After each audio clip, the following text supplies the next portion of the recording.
Hello everyone and welcome to the third stage discussion of Ever We're at the End of Time, where today me and Saturn are going to be tackling stage 3. Hello guys. So, last time we talked about stage 2. This time we're going to talk about my personal favorite stage, stage 3, and there's a lot to say about this one. Alright, let's start with the first track, probably one of the most famous in the entire album, E1 Back There Benjamin.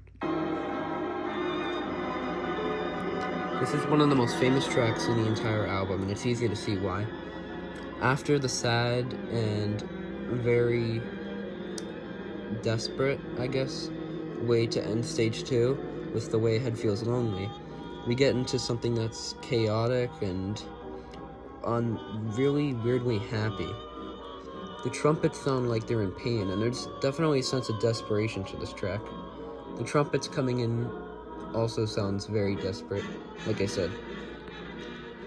I really love this track because the way it starts off so chaotically, and it makes me think that the patient is just going insane to the point where they've accepted it inside, but they've decided to be happy until they fully lose their grasp on everything, which I find very upsetting. And the track name might suggest they want to get back there to the old memories. What do you think of this track? Well, yes, it's very chaotic entrance. But it's a good way to open up a stage with one of the last coherent pieces of music. You wouldn't really expect this in any other album, but the Caretaker can do a lot of cool stuff. So, but anyways, let's get to the track. I'm pretty sure the track is something to do with all you are going to want to do is get back there. Yeah. But I do know there is an order between these songs. And Libet's delay, Back There Benjamin and Libet's All Joyful Camaraderie. And that's all I want to say. But the music though, very like echoey because there are two samples played at the same time. But they're slowed down in reverb. But other than that, it's still a good opening track, but it's again a reminder of you're very close to you're getting a bit more closer to the end. It's another reminder of that. Yeah, and it's easy to see why people love it so much because it's the least expected track you'd hear. Next we have another personal favorite of mine, And Heartbreaks. This might just be one of the scariest tracks in the entire album for me. We're all familiar with It's Just a Burning Memory at this point in the album, and although the title isn't an actual lyric, the fact that it starts off at one of the highest note points in the entire song, with the part, your kiss was such a sacred thing to me, I think that makes it really disturbing. And the part that sounds like the train almost, and the way the echo comes in at the end, it's such a fantastic track. And it just makes you want to cry, just the way how desperate it feels, because it's such a precious memory, but look at what it is now, just sounding so distorted and messed up. What do you think of the track? It's like something you've still been holding on all through this time. You've still been holding on to it. And it's almost like the person doesn't care that it's starting to turn incoherent, depressing, more uneasy to hear, more uncanny, you could say. Yeah. And this is like they don't care. And also this is the end of Always Heartaches. And it's just you hear at the end of the first loop, it just loops again like it's normal. Like it's a really weird track, but it's one of my favorites. Yeah, definitely. And another thing, it does give off like that sense of desperation to just hold on to the memory. So next we have E3, Hidden Sea Buried Deep. Now, this one is pretty interesting because it's only about a minute, 20 seconds, making it one of the shortest tracks in the album. But the way it has this 10 or 11 or so second loop, it's so short. with a weird noise I can't even describe. And that title's really interesting. I'm not really sure what it means. It could be that these memories are hidden and yet they can't really start it off for the song. What do you think of the track? It's very underrated. Nobody ever thinks about it, and that really kind of makes me mad because this is a very good track. Even except it being short, it's still a very good track. Nobody thinks about it these days. Like, why does it's like as nobody cares about it? It's literally another Leighton and John Stone song. Like literally. Yeah. Because the first Leighton John Stone song was Moments of Sufficient Lucidity, but like they all through this time they've been holding on to Leighton and John Stone songs for so long. And this is probably one of the last, not the last, but one of the last coherent music you'd hear. Definitely. It also has the same sample as Tiny Gradations of Loss from An Empty Bliss Beyond This World, which was pretty interesting. And the track still gives me unease. Next we have another one called Libette's All Joyful Camaraderie. This track starts off very violent with the trumpets, but not as strong as Back There Benjamin, which is pretty interesting. Although it uses a different portion of the song Goodnight My Beautiful, it definitely still sounds similar to Back There Benjamin. And the way it sounds like it ends for a second but then goes back. Then there's the famous trumpet wail on the track. The title's pretty interesting, and I'm not even going to try to dissect what it means because it's pretty interesting. But anyways, here's the trumpet wail, and it definitely is one of the best parts of the track.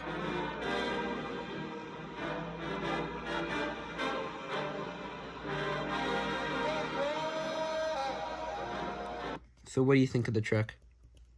The trumpet wail is definitely the best part about this track.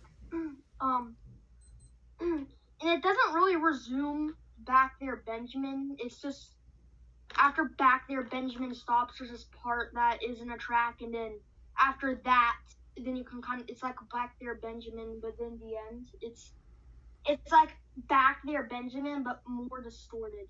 That's all I can say. Yeah. Next we have To the Minimal. Next we have To the Minimal Great Hidden. This track has always intrigued me because although it wasn't in one of my favorites, I'm not sure how to describe it. It sounds like pure fog or noise. Like the noise you hear in the background of some Stage 2 tracks, but no song to accompany it.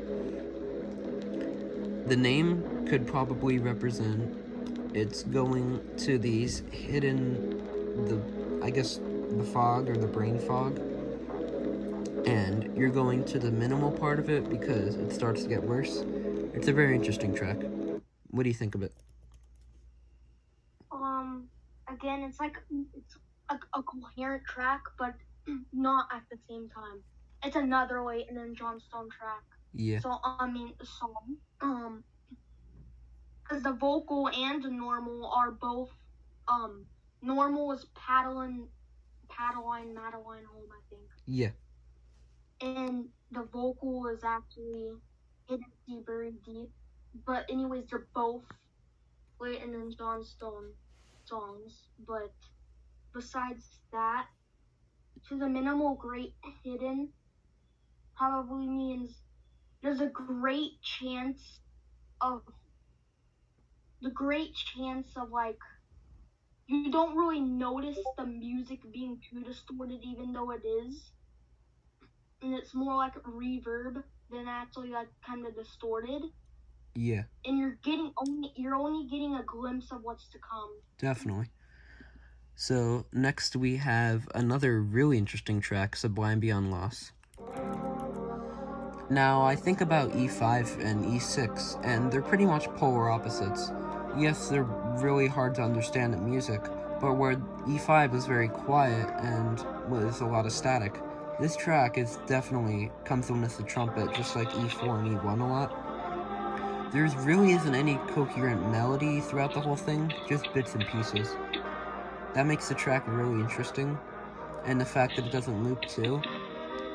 It's not too long, and the track makes me think that they're sublime even beyond the loss of memory, and that makes the track pretty interesting. What do you think of it? What do you think of the track? It's a very good track. It's like jazzy. It's like, oh, that's all I can say about it. It's just very nostalgic. I don't have much to say about it. It's just very good. Yeah. Next, we have another very creepy song, E7 Bewildered in Other Eyes. This track sounds like a happy childhood memory, and the sample, the prettiest little song of all, is where it comes from. It's also used in Everywhere in Empty Bliss, and I find it to be a very creepy track. And, you know, lullabies can sometimes be associated with something creepy in horror movies, and I think that kind of works here. And the name probably means, at this point, the patient is saying or doing incoherent things to the point where they're really bewildered in other eyes. And I think that's pretty interesting about Trek. What do you think? It's a very good track. It's not really creepy to me. It's just very slowed down that the melody sounds creepy. It's it's like saying something is bad is going to happen soon. That's just a reminder again of the end is near. Yeah. And next we have my favorite track in the entirety of Stage 3. And it was Back There Benjamin at first, but I think I love this one even more now. This is Long-Term Dust Glimpses. This track comes from Exactly Like You, from Roger Wolfcon, and there's a lot for me to unpack here. First of all, the track takes a second or two to start up. It would be too easy for me to say it's depressing, because it's a lot more than that. People say it gives off a feeling of empty happiness, not really like an empty bliss, because you're fully aware of what's happening, and that's where the title comes in.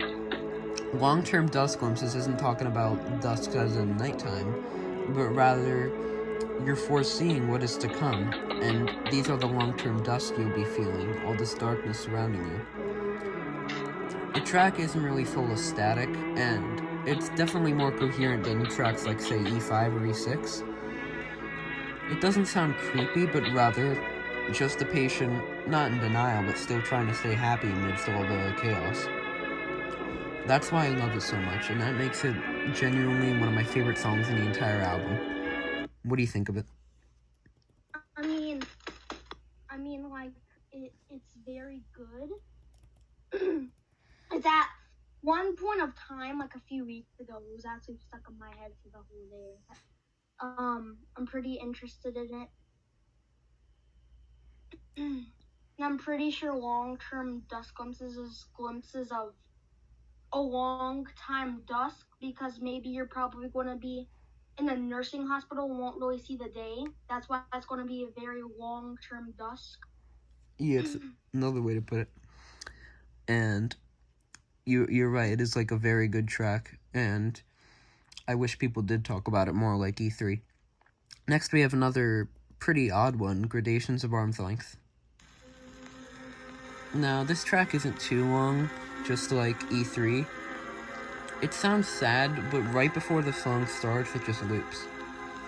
The title is interesting because I imagine it's from a different person's perspective, as gradations means to erase, and perhaps they're watching the patient or the caretaker, their brain is full of gradations and just at an arm's length.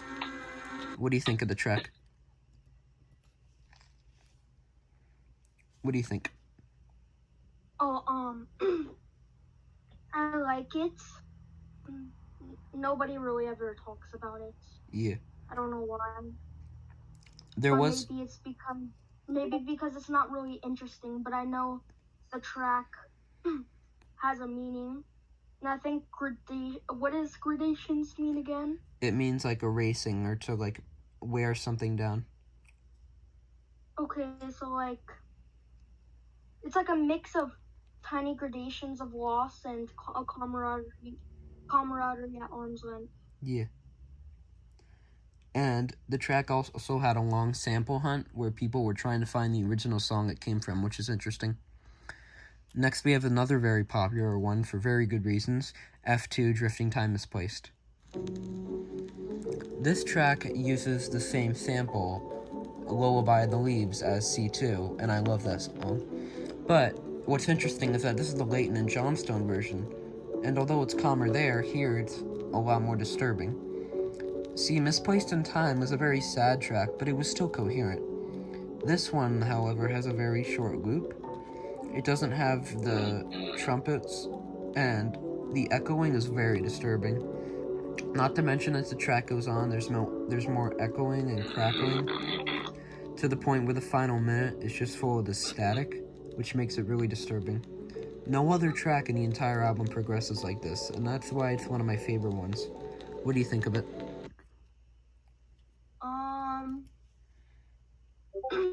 Yeah. Also, the last 30 seconds is just kind of static. It's very good though. That's all I can say. I'm sorry, I'm not really giving good descriptions today. It's alright. Next we have F3 Internal Bewildered World. This track reminds me of a much harsher E5. This is probably how the patient is feeling inside at this point, just bewildered to themselves. The sample comes from a wax recording when the voice is barely audible to begin with, so the sample is already hard to hear. It's a longer track, and I don't think it loops, I'm not too sure. It kind of sounds like a bee, but at the same time, like inner whales. Not actual, like, whales, just the animals, but just cries for help, and I think that's pretty interesting. What do you think? It's very good, and it's not really too good because, it's not coherent, but it's still a good track. And I'm pretty sure Internal Bewildered World, because you know how your imagination or your brain, when you think, it's just like, you could think of it as your own world. Yeah. Well, bewildered, the internal bewildered probably means in your mind or in your imagination, everything is getting more bewildered, and this is not going to stop until terminal lucidity. That's why it says internal. Yeah. It's another good way to put it. Next we have F4 Burning Despair Does Ache. Heartaches returns again, and although it doesn't sound as desperate as last time, this is really where the song starts to get messed up. It starts from the beginning again, unlike E2, but this time, notes will drag on and go over the other ones. There will barely be seconds where the track can actually play. It loops a lot, and there's this one part right here. And it's so disturbing, I don't even know how to put it. It uses the Seger Alice sample again, just like C3, What Does It Matter How My Heart Breaks? But the track kind of plays backwards for a second there, so it uses the backmasking technique, which is when a part of a track is played backwards at the same time. Honestly, it might just be one of those well-done tracks, at least in pre-awareness, because there's so much distortion and echo and reverb, and I think it's all done masterfully. What do you think of it? Yes, it does uses the C3 sample. And later on, I'm not doing spoilers, I'm just saying F5 and F8, you'll hear heartaches too. This is a really confusing version of C3. Sager Ellis's heartaches. And if you actually kind of just play the C3 in your head normally, even if it has distortion in the background kind of things, you'd like at a single part, like when you're still humming it inside your head at the same speed of C3, there'll eventually be a part that you're exactly at in your head that will be like they'll be coherent for like a few seconds. Yeah.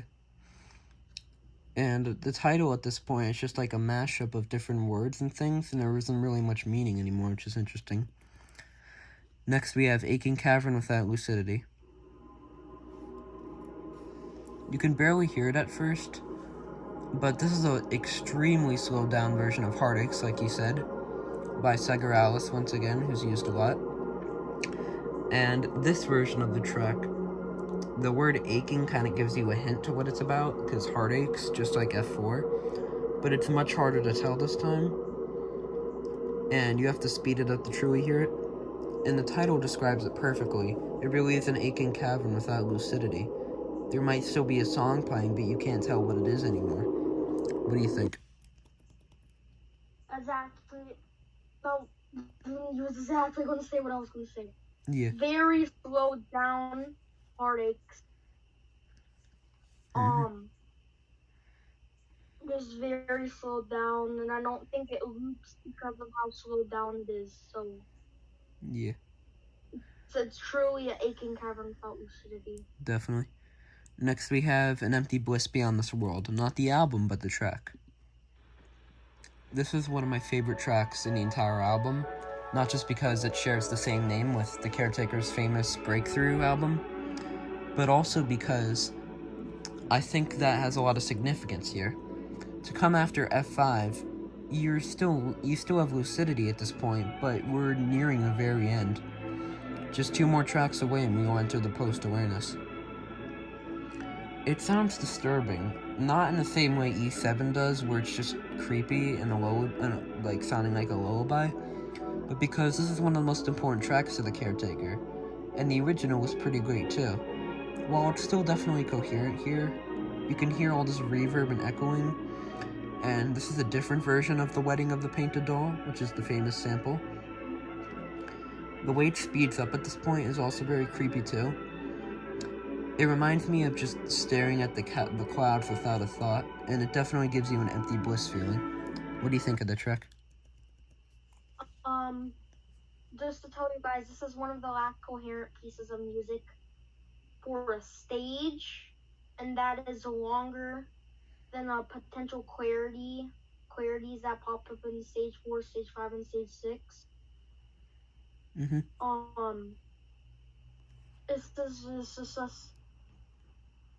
It's just a bliss that is empty beyond your imagination and your train of thought. Yeah. Like, it's out of this world because it's such an empty bliss that it's out of this world.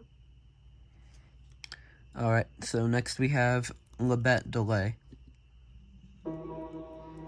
This track is also very similar to the album An Empty Bliss Beyond This World.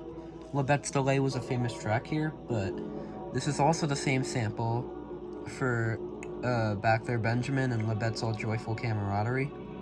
It's easily the most distorted here though, because it has so much echo. The track will cut out for a few seconds. It's so otherworldly, just like F6. And I think that makes Late Stage 3 truly an otherworldly experience, like people will say. And the original La Bête's Delay was so famous and still pretty coherent, but look at it now. I love this track. What do you think of it? Well, before I talk about this, if you remember, guys, or if you remember, how I said with F4, if you just hum C3, like, if you just, like, play C3 in your head, just, like, hum it in your head quietly, without anybody hearing it, and you play at the same speed of the actual song, like, so, for Le Bête Stylé, just play that at the same speed it is in your head, and eventually you'll hear a few seconds of coherent music that will exactly be where you were in your head. Yeah, I actually gotta try that because that sounds pretty cool. And finally, we have one of the most famous tracks, F8, Mournful Camaraderie. This is it, the final track of Lucidity. It's once again the most famous track in the album Heartaches. Just where it started, it's just a burning memory. That definitely sounded different from the original, but this is just completely... There's so much droning in the track. At least with F4, you could still hear coherent notes, but this is just covered with the droning. Anytime the song tries to get in, it's immediately interrupted by it. While I personally think F4 is more interesting because it uses the static and reverb backmasking and whatnot more interesting, and I personally think it would have been a better transition, this is still absolutely an amazing track, and I love the title. What do you think of it? Well, this is F4 with just a lot of droning and more distorted. Yeah. This is truly the last moment of bliss. This is truly the end for coherence. For at least for now. Yeah. This is truly the last moment of recall you would ever hear. Yeah. And it's interesting how we started It's Just a Burning Memory, a lyric from a song about losing a loved one, and now mournful camaraderie. It's as if the loved one is mourning the loss of you. It's not because you died, but because this is the point where your mind will truly lose all awareness. So before we spoil stage 4, because I don't want to, we're going to talk about the album art, which is also, once again, very interesting. What do you think of it? If you invert it, it'll be pink and it'll just show synapses and plaques building up on it. It's also this album cover name is called Hold on. Tag. What were you saying? Sorry. I said if you invert it, it will turn pink and it'll show synapses and plaques in the brain. And the cover art name is Hag, and when you first look at it, it just looks like nothing. It just looks like a bush or a tree or just a plant, a giant plant that's overgrown with black spots on it that aren't supposed to be there. This is probably if you don't think of the inverted thing first, the only other thing is that you're even the things you see is starting to get confusing as well, which means you probably can't understand what the original thing is. So the Ivan Seal art is very confusing. Most of the time, by Ivan Seal's art, you can't understand really that much about it. There's a lot of guesses and things you can say about it, but there's not really all the time it's going to be found out what it truly is. Yeah, and it definitely looks like brain synapses, but another way is to think this is the brain at this point, where you can see something that is kind of on its own at the bottom here, and that might be the brain at this point, but every other memory is like going out of control, and fluid is a good way to put it because they're all intercrossing each other and overlapping, just like as the memories are at this point, and yet we still do have a little part of the brain remaining. Hag is also a pretty interesting title, and trying to find different pictures in this entire mess of what could be a plant or the brain is also interesting.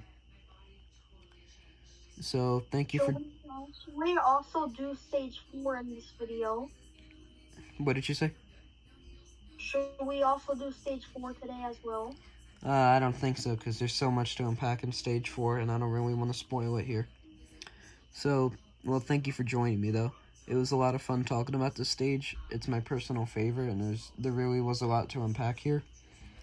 And, yeah, join us next time for stage 4. What do you have to say? Thank you guys for watching. Please like and subscribe to him because he makes very good videos, and you should check out the Caretaker review videos because they're very good. I haven't watched all of them, but they're good so far. Bad camera work there. I hope to do stage 4 tomorrow with y'all. Yeah. Alright, well, thank you for joining me. It's been fun, and, well, we're gonna do stage 4 next time. So have a good day.